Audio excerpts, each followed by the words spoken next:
Coming up on Guys Talking Sports, we talk about the Super Bowl. What just happened in the Super Bowl? We know the New England Patriots are the Super Bowl champions. So we're going to get our foot in. My co-host, Adrian Catwell and Earl Ross, join me, and that's right now on Guys Talking Sports.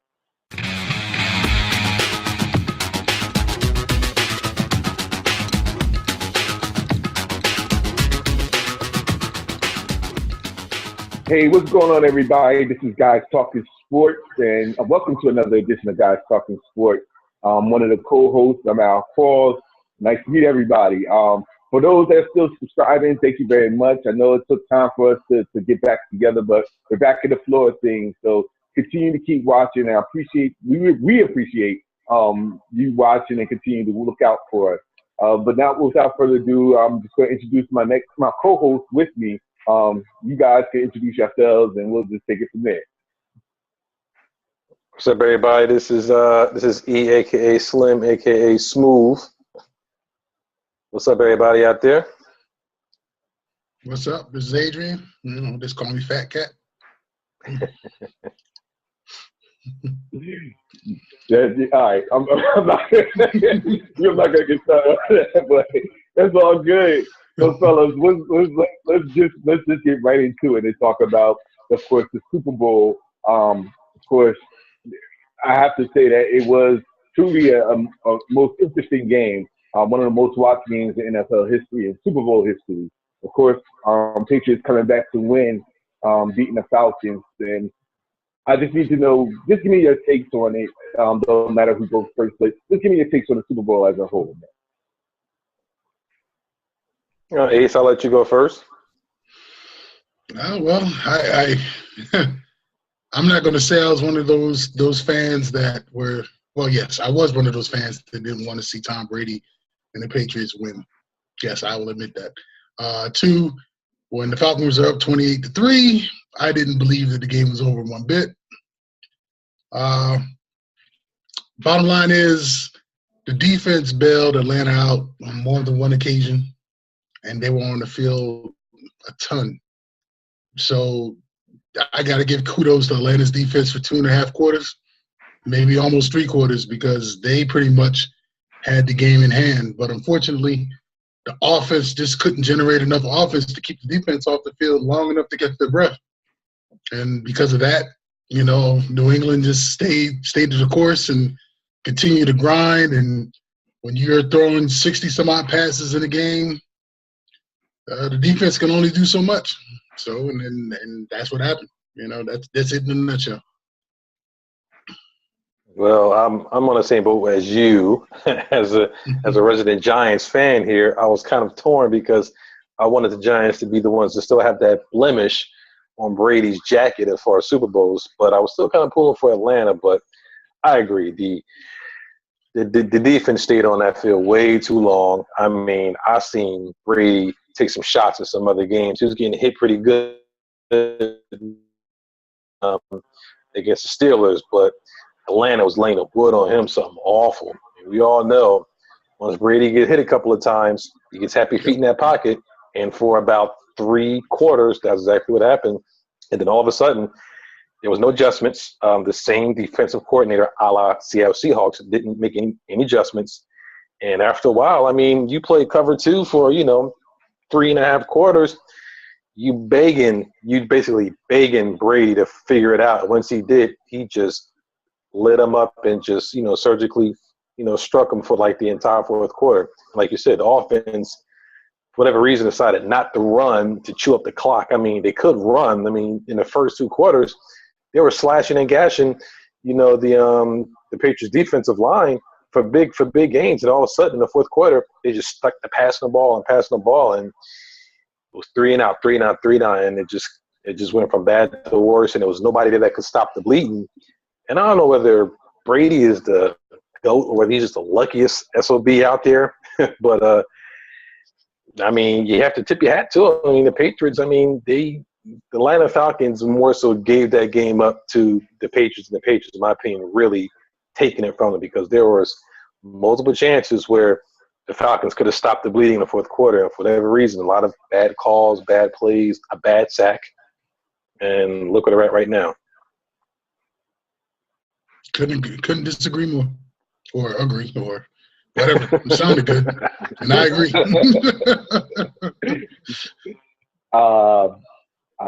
I don't even know where to begin at this point.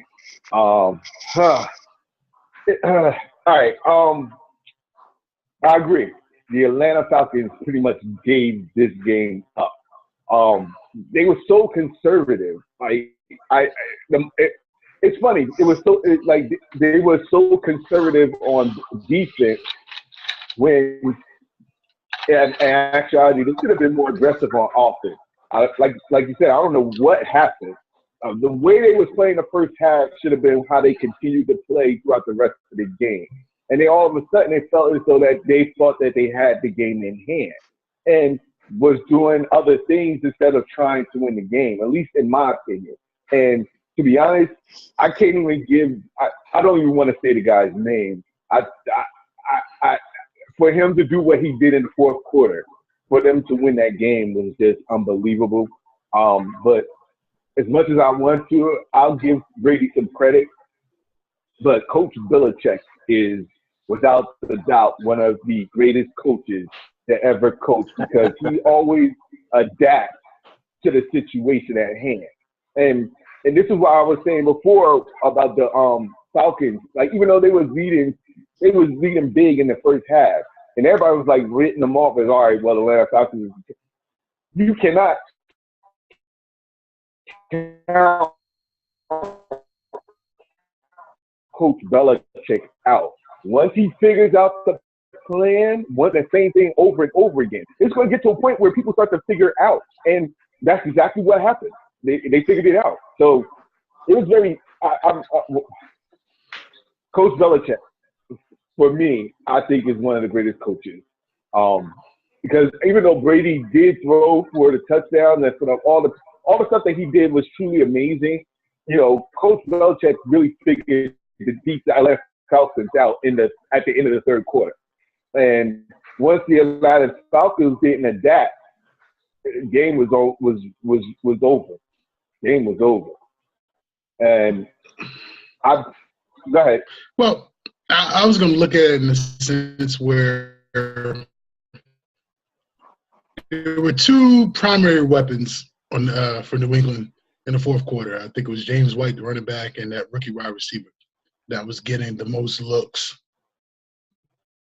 And then, of course, Amendola and, you know, of course, they're going to get their touches and do whatever. But the bottom line was, I think Atlanta's defense was doing well enough to neutralize the wide receivers at times. But for whatever reason, the check down to the running back, the linebacker was always just a half step late or just a half step just reacting to the fact that he's checking down and throwing to the running back.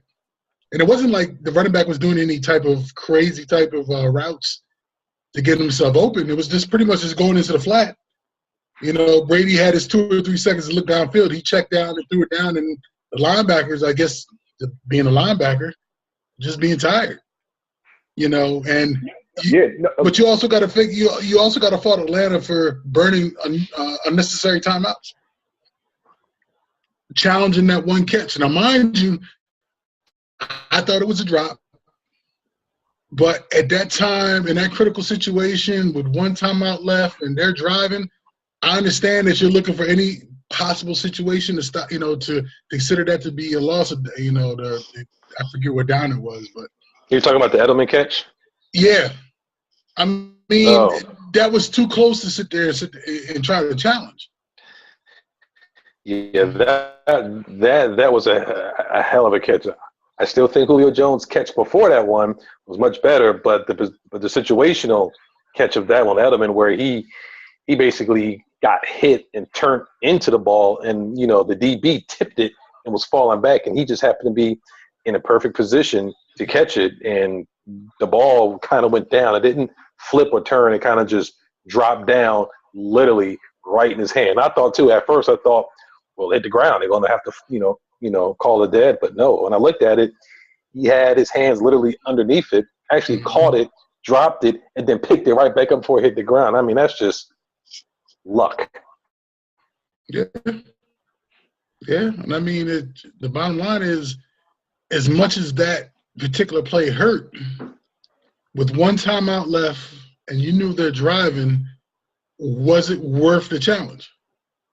You know, sometimes you just got to sit there and just eat that and just keep going, because now that one timeout was critical, especially with them having 50 some odd seconds left in the fourth quarter. I mean, not saying that they would have gotten close enough to get a field goal, but it would have allowed them to get at least one or two more plays. Yeah, and I was like you when Julio Jones caught that catch, and it was like, you know, 1st and 10 on like the 22. I'm thinking at that particular point, okay, you go down, you look at sort of run the rock, you know, in the middle of the field. You kick. It's not a chippy field goal. You're kicking almost where you would an extra point, you know, for a field goal. Mm-hmm. That's a 2-point game. I mean, now you're forcing the Patriots to go down, score, get two, then have to kick an onside kick to get the ball back, then go down, and then, you know, kick another field goal just to tie it up. And I mean, not to say that it couldn't have happened, but the way that last series of calls went, where, you know, you had the one run and play, it got stopped, and he decided to try to drop back and pass, and then caught the sack. I'm like, just run, eat the clock down, and then, you know, just kick the field goal. Don't give Brady any opportunity or room to work with. And then on top of that, you get the sack, and then the next play you get called for the holding penalty, push you all the way back, and then you had to punt. It's just like in that goddamn Seattle Super Bowl. Right. Yeah, that when I saw that alone was just, I just knew. I was like, you can't even write a script like that to happen. Like, out of all the things, that was to happen. And I'm sitting here like, it's all Seattle all over again. Like, this something is. If the momentum wasn't in the Patriots side, then definitely. I mean, like, when that catch with Edelman, it certainly was when that holding penalty came through. I don't know. I think maybe the football guys up there might have been, you know, kind to him, been like, hey, you guys take it. But how do you get 2 times when you have Seattle Seahawks that got you, you know, 2nd and goal, and throw a pass? Now, I kind of understand the situation why they did it, but at least just try to run it. And the guy jumps the route, gets the ball, game over. Then you come Atlanta Falcons. It's 28 to what, or 21 to 9 in the fourth quarter, and then they just blow everything. Then they have that bad last drive, and then yeah, it sucked. And I was really pulling for Atlanta, not because, I'm a Patriots hater. I'm not going front. You know, I'm like the majority. You know, either you love the Patriots or you hate the Patriots. I don't hate the Patriots per se. I just hate the fact that they just keep winning. And no, Adrian, that's exactly how I feel. That's exactly how I feel, without question. Like, you get to a point where it's like, come on, let somebody else get it. Like, right. You know what I'm saying? I'm sorry. Go ahead. Continue. Well, I mean, if you flip the script, then, you know, you think about the Yankees and their little stretch went back in the late 90s to the early 2000s when they were going to the World Series all the time. I mean, you love to hate the Yankees just because they kept winning. Then Boston had their run in baseball, you know. And it just seems as though the Patriots, for the past 13, 14 years, if they're not in the Super Bowl, they're in the AFC Championship, you know. And it's just the same thing over and over. And it's almost like I'm the biggest thing I'm concerned with is, once Brady leaves, can this run sustain? You know, because I swear in my mind, if you put Brady on any other team, Brady is not Brady. That's just the way I look at it. Well, look, I mean, I think they continue to win as long as the AFC East looks as dreadful as it has been the last couple of years. I mean, they by default are in the playoffs the way teams are. Now, granted, I think Miami and Buffalo are going to get their acts together and be a little bit better. Jets, I'm not too sure about, because I don't know what's going on with them, but they proved in the first 3 games. I mean, he was out for 4 games and they went 3-1 with with a collective of, three different quarterbacks. So, but then that to me seems it's a system thing, not so much a QB Exactly. thing. Which means I think that will they still be good? Yes, because it's a system thing. However, do I think they're going to keep going back to the Super Bowls? Now that the quarterback, in my opinion, helps out a lot. So I don't know. Well, I think like the system will keep them in the playoffs, but once the quarterback gets more experience, I think that will propel them to further in the playoffs. The system is, I mean, when you think about it, when players go to the New England Patriots, players that were once, let's say, like Randy Moss, for example, like he was thriving so well when he was in Minnesota. And, everybody was writing him off. He goes to New England Patriots, and it's just all over. It was the Randy Moss of old when he first came in the year, where everybody, it's those many people, LeGarrette Blount, for example. It's another person.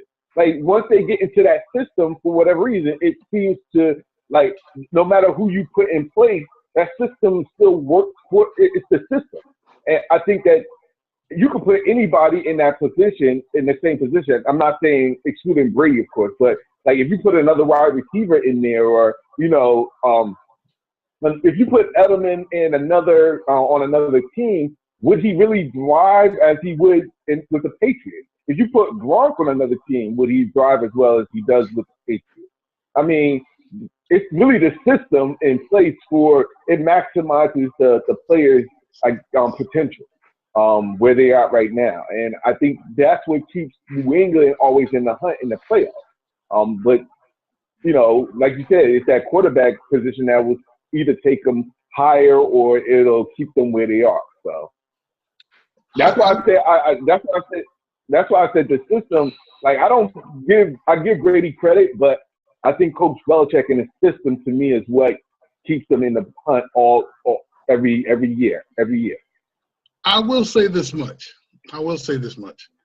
I think New England is willing to part ways with Garoppolo only because Jacoby Brissett showed a different subset that either Brady or Garoppolo doesn't show, and that he can use his feet to alter the defense and respect what he could do with his feet along with his arm. And I think that's the X factor with New England going forward if they want to decide that they're trying to go with a mobile quarterback. I agree, and I think that you probably get more trade value from Garoppolo right now than you would Jacoby, only because Garoppolo has a little bit more experience, and I think you'll have a lot more teams that would think he would fit in a more traditional system. But I think the Patriots either trade him or let him walk. But if they can trade him and get some picks for it, that'd be a steal because they're going to reload, and then eventually Brady is going to fade away, and it's probably going to end up being like how Brett Favre or maybe even Manning. I mean, when the crash comes, it's going to come. It's going to come fast, and Jacoby might be there, he might not, but I think you're right.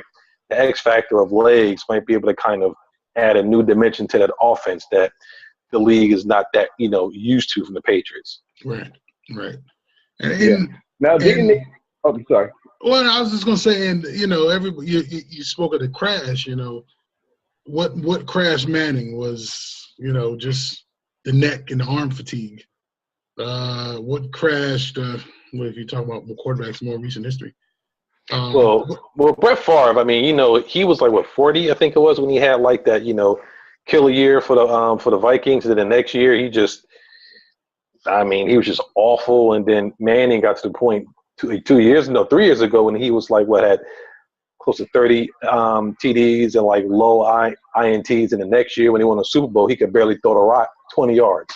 Right. Well, I mean, and he was like passing. He was like 40 or up to 40 or around there. Somewhere, yeah, he's around there. But I mean, somewhere around there, yeah. Brady doesn't get touched. I mean, this was the first game that you saw him literally get rocked on a regular, and it was just on a four-man rush. You know, and I heard on the radio where Brady releases the ball within 2.3 seconds.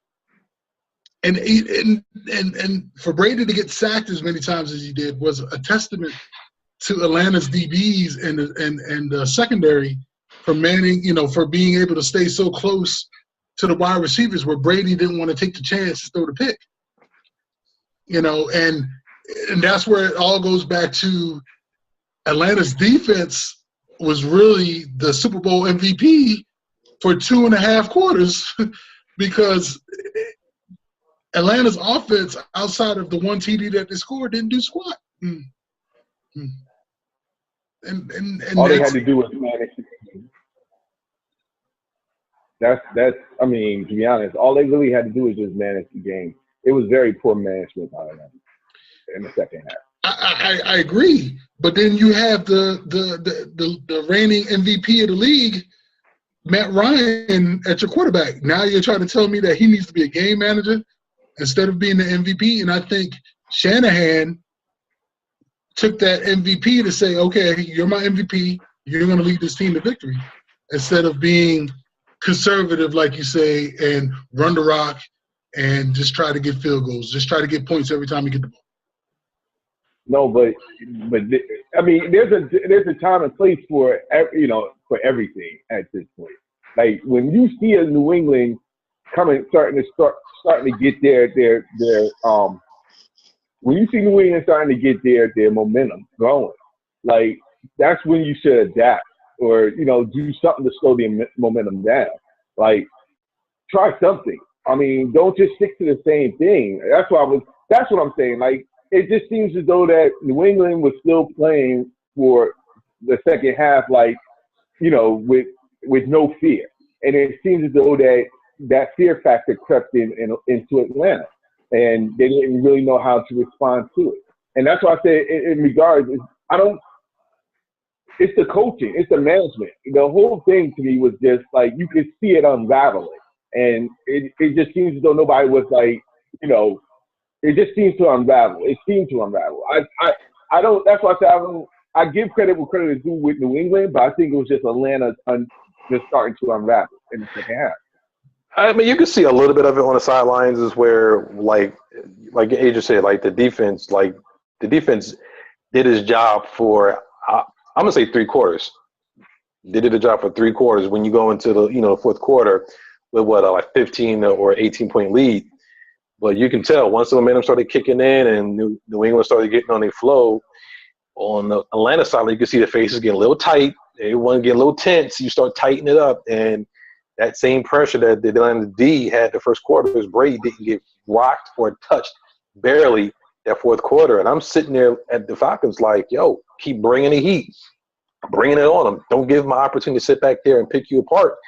And then once they did score, then he was right. Atlanta's opportunity was to kind of, okay, one score, one touchdown would have been enough to kind of slow the bleeding. But it was like a deer in headlights. Once New England started coming back on them and started crunching it down, and they got it to like 10, it was like Atlanta was a different team totally. Yeah, I agree. And there was probably a lot of second guessing on the sideline. They didn't show the sideline too much. You could see people like, barking, but I can only imagine the sideline, a lot of heads being down and a lot of back and forth, a lot of tense and tight looks. And I mean, Adrian, you can tell once, you start seeing it, you can't stop it. It's like an open wound. Everyone starts getting mad and starts barking and, fussing at people, in the huddle and the sidelines. You're not doing your job. You're not watching this guy. And once that happens, I think that's pretty much it.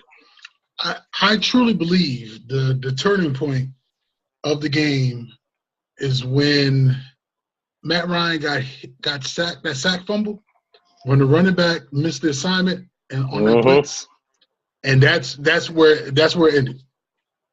Because it wasn't that he didn't chip the dude, because he chipped him, but he didn't chip him hard enough. He hit him, like he bumped him just to knock him off his pad for just a half a second, but it wasn't like, because Ryan was looking on the left-hand side of the field. Never saw it coming. Had his back to him and never saw him coming. Mm-hmm. That was the end of the game. That was the end. And it was all downhill from that point. Because they were driving. They had a little bit of momentum. They were starting to pick things up. And it seemed like every time they were able to do a little something, they took 10 steps backwards. You know what I mean? The whole thing with Julio Jones, amazing catch. You're down on pretty much where you just knew a field goal was coming, and then that's a sack, a holding, and now the ball is pretty much on your side of the 50, and now you got to punt. And then what did New England do? Score. And then the next series, that's when Ryan got hit with that sack fumble. What New England do? Score. It was crazy. Yeah, and Well, let me ask a quick question. Do you see Atlanta coming back to the Super Bowl?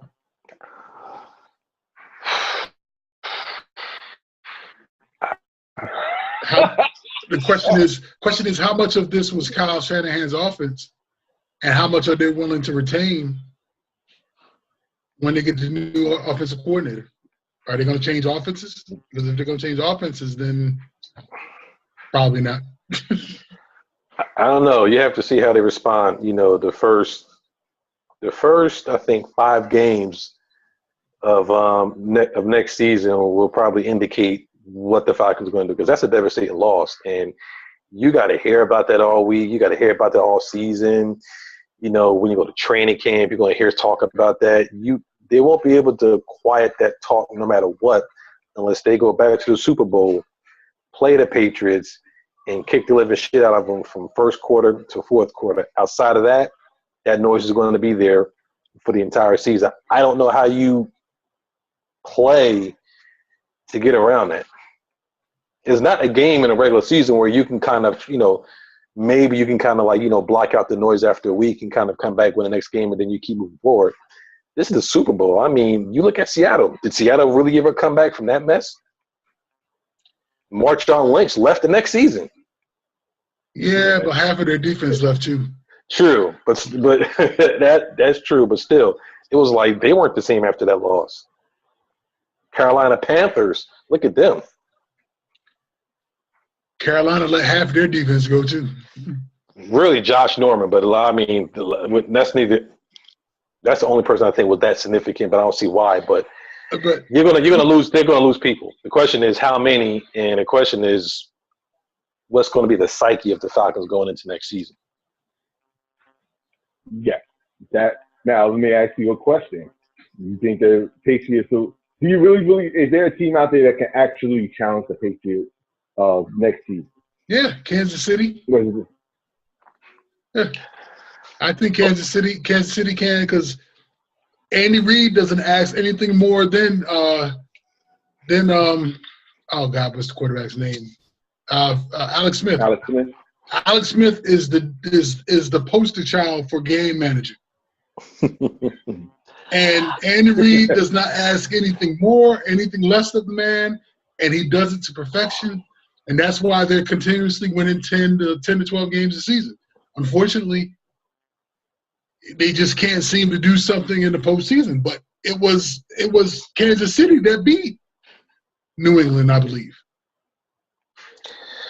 Yeah, I agree. I think Kansas City, and depending on how David Carr comes back from the Raiders, and if they're able to put some more pieces on defense with Oakland, I think Oakland's defense, and well, really David Carr, but if they can put a little bit more on that defense, I think that could be the team that could really get them.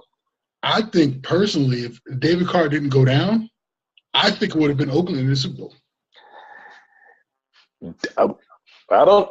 At least in the AFC Championship game, I'll give them that. It wouldn't have been the Steelers and the Patriots. I'd say it would have been Patriots and Oakland. Well, because wait, no, it wouldn't. It couldn't have been Patriots. Oakland. Yeah, Oakland was hard.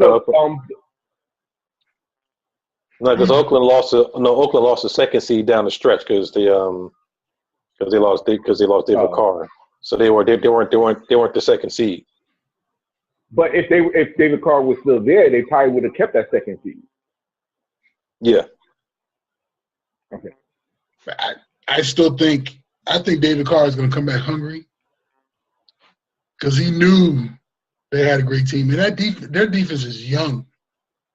Defense is young, hungry, and I guarantee they're going to probably add another piece in the draft to get them where they need to be. They probably solidify the offensive line a little bit. I don't follow Oakland like that, but they got young weapons and for receivers. I think Crabtree is the oldest receiver they got. Crabtree only been in the league for like 6 years. Their tight end is only in their second year. The running back has only been there for 3 years. Carr has only been in there for 2 years. They got what's my man? And I love West Virginia because he came from West Virginia. Carl Joseph at free safety. You say what you want, but Carl Joseph, he didn't start in the beginning of the season. But then when he came in the second and third game, he ended up leading the team in tackles, I believe. Or he's in the top 3 in tackles. They got Bruce Irvin from Seattle. You got Khalil Mack. I mean, that team is loaded. And to me, top 3 easily. Patriots going to be this number 1 just because. But it's Patriots, Oakland, Kansas City. And Oakland and Kansas City could be interchanged depending on how well Kansas City is playing versus how well Oakland is playing. And if I had to put $100 right now on who comes out of the AFC, I would put Oakland.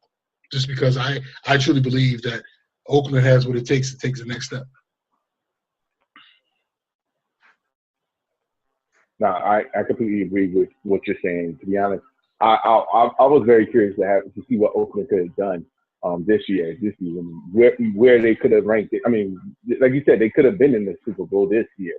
So definitely interesting to see what chips they have on their shoulders for next season. Because let's be honest, because I think that this season was one of their best chances of getting there, and they're young, like you said. So between them and Kansas City. It will be very interesting to see who can knock off the Patriots in the AFC.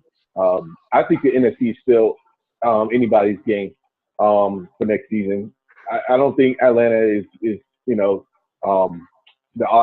end all be all. I think Carolina is going to have a say. I think Seattle is also going to have a say. And to be honest, as much as I hate to say it, I think Dallas is also going to have a say in it as well. So there's a lot of teams even Green Bay. So there's a lot of teams that's out there in the NFC that I believe is going to challenge for the championship. But it's going to be an interesting season, definitely, especially what moves is going to be made over the summer with free agents and drafts, see what teams come out, and see how things go. But I have to say hats off to the Patriots again for winning the Super Bowl. And I'll give respect where respect is due.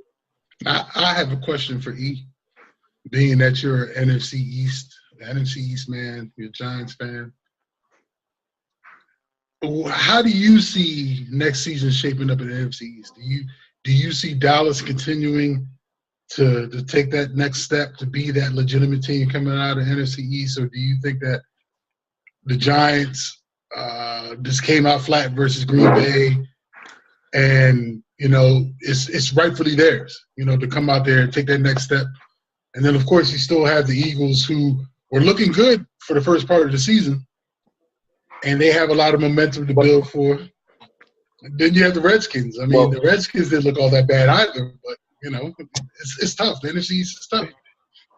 No, it's to be honest, it's going to be tough. I think it's still any man's game.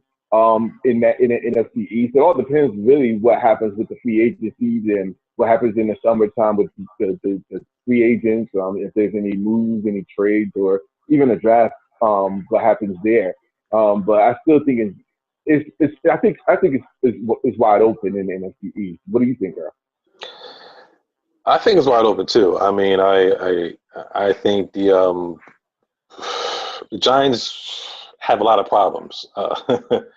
But the Cowboys and the Eagles started off very good. I think the Eagles are going to be much more improved. I think they're going to improve on their defense going forward, and Carson Wentz to have another season under his belt. Cowboys, it depends on who's starting. Whether you're going to have Romo or whether you're going to have Dak Prescott. I think it's probably going to be Dak Prescott.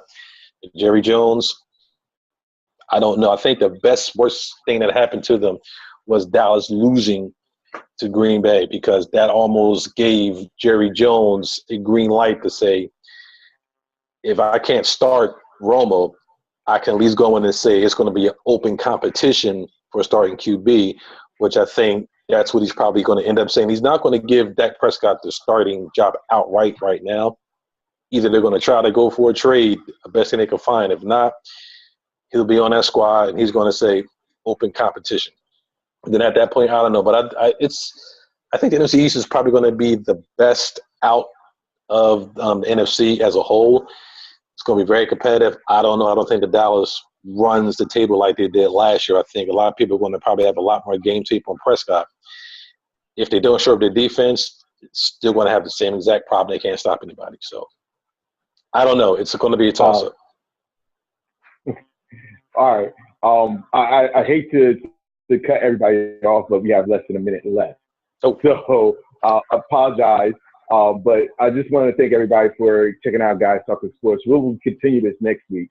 But for those, real quick, you guys just say, where they can reach you at. You can reach me on that thing called Twitter, Adrian Cat 1963, Adrian Cat 1963. Just let me know what you think of the show. If you got any questions or concerns, comments, just let us know, and we'll take everything into consideration. You can catch me on my handle JEROSS7 on the gram or Twitter. And of course, you can find me at I am Al Quarles. I'm also on Twitter and Instagram as well. But for those, I'd like to thank you guys for checking us out. Again, you can catch Guys Talking Sports. We do it every week. And again, if you have any questions, responses, or anything that you want to talk about sports related, feel free to hit us up. You can check it out. You reach any one of us, and most likely we'll definitely respond, and we'll talk about it on the air as well. Most likely we'll continue talking about the Super Bowl, the NFL, anything else that's going on, of course, the NBA, college football, college basketball, you name it. We'll talk about it on sports. But until then, I'd like to thank you guys for watching, and until next time, you guys take care. Wow. Wow.